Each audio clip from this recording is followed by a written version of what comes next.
Alia university तालतला campus के बाहर जिस तरह झोपड़ी और अवैध तरीके से लोग बरसों से रह रहे हैं उसके खिलाफ स्टूडेंट्स की तरफ से ज़बरदस्त प्रदर्शन किया जा रहा है और ये प्रदर्शन पार्क सर्कस कैंपस में किया जा रहा है। हालांकि ये स्टूडेंट्स तालतला कैंपस के हैं, उनकी मांग ये है कि जब तक वहाँ पर सीसीटीवी कैमरे नहीं लगाए जाएंगे, अवैध निर्माण को नहीं हटाए जाएंगे, हमारा प्रदर्शन यहाँ जारी रहेगा।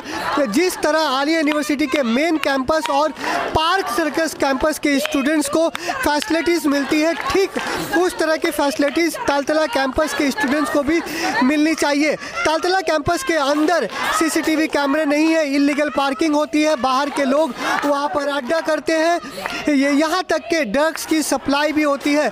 तो ऐसे में कहीं ना कहीं महिला स्टूडेंट्स को सुरक्षा को लेकर एक बड़ा सवाल इनकी तरफ से उठाया जा रहा है। যে বস্তির ছেলেরা বারবার মেয়েদেরকে টার্গেট করে, টোন টিটকিরি যেটাকে আমরা ইফটিজিং বলে থাকি, ইফটিজিংয়ের শিকার হয়ে থাকে অনেক মেয়েরা। এবং পরবর্তীতে যখন আমরা ক্লাসরুমে থাকি, ক্লাস চলাকালীন তখন ঢিল ছুঁড়ে এবং বারবার সিকিউরিটিদেরকে আক্রমণ করে। যখন সিকিউরিটিরা আটকাতে যায় তখন সিকিউরিটিদেরকে মানে তাদেরকেও আঘাত করা হয়। আঘাতপ্রাপ্ত অনেক সিকিউরিটি হয়েছেন ইতিমধ্যে।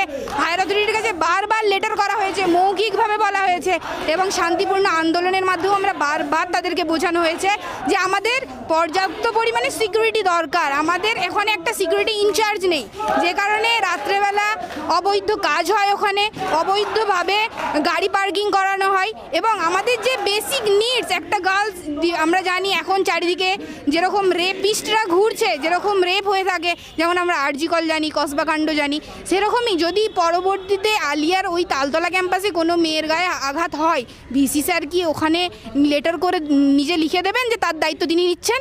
তাহলে তিনি একটা যেটা বেসিক নিডস একটা সিসিটিভি কেন লাগানো হয়নি? দুটো ক্যাম্পাসে আছে, আলিয়া ইউনিভার্সিটির দুটো ক্যাম্পাসে আছে, যেমন নিউ টাউন ক্যাম্পাসে এবং পার্ক সার্কাস ক্যাম্পাসে হয়তো কম আছে, কম সিসিটিভি ক্যামেরা নেই, না কোনো পড়াশোনার এনভায়রনমেন্ট নেই। আমরা ওটাকে একটা মিউজিয়াম বলতে পারি কিন্তু ওটা একটা ক্যাম্পাস নয়। কিন্তু কোনো কথা হয়নি, কারণ আমরা কথা বলতে চাইনি। এর আগে 2017 সাল থেকে এই আন্দোলন চলে আসছে, পরম্পরা চলে আসছে, একটাই আন্দোলন যে আমাদের অধিকার আমাদেরকে ফিরিয়ে দাও, আমাদের যে রাইট আমাদেরকে ফিরিয়ে দাও। তারা কিন্তু দিচ্ছে না একের পর একদিন।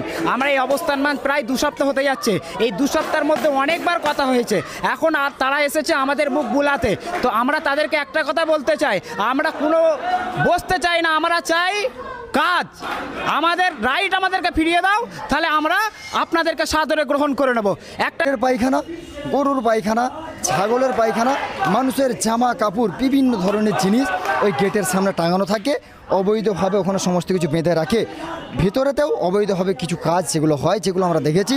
এরপর আমাদের অথরিটিদেরকে জানাই, যখন আমাদের সিকিউরিটিরা ওই মেন ক্যাম্পাসে যখন আমরা ঢুকতে যাই, বস্তিরা বিভিন্ন ধরনের কটূক্তি করে, গালাগালি করে, যেমন সিকিউরিটিরা বাধা দিতে যায় ওদেরকেও মা বাপ তুলে গালাগালি করে ওই বস্তিরা।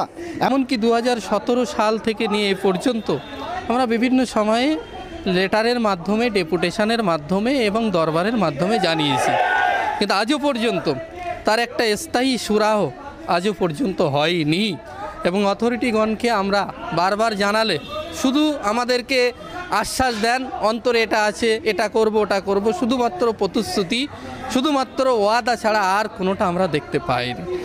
এমনকি মেয়েরা যখন ক্লাসরুমে বসে ক্লাস করে, এদিকে বস্তির ছেলেরা জানলা থেকে ঢিল, ইট, পাটকেল ছুঁড়ে মারে।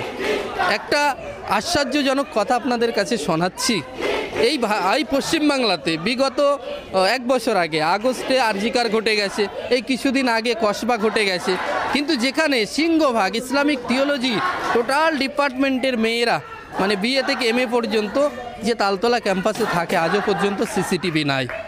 একটা অবাক করা কথা। আমরা যখন বারবার বলি আমাদের ছাত্রীদের যদি কোনো একটা অঘটন ঘটে যায় তার দায়ী কে নেবেন, আমাদের অথরিটিরা ভুটো জগন্নাথের মতো চুপচাপ বসে থাকেন।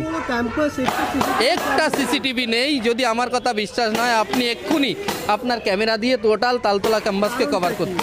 কারণ সেফটি বলতে গেলে একদমই নেই।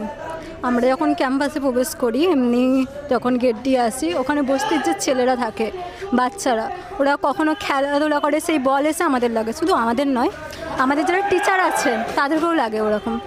সিকিউরিটিরা পারে না আটকাতে, ওই ইচ্ছা করে যখন ক্লাস করা হয়, বিশেষ করে ক্লাসরুমে জানলা আছে সাইডে, ওই জানলা দিয়ে ওরা ঢিল ছোড়ে, যার ফলে আমাদের বিশালই ডিস্টার্ব হয়। একটা ক্লাস করার জন্য যে সুষ্ঠু পরিবেশ দরকার সেটা তালতলা ক্যাম্পাসে নেই।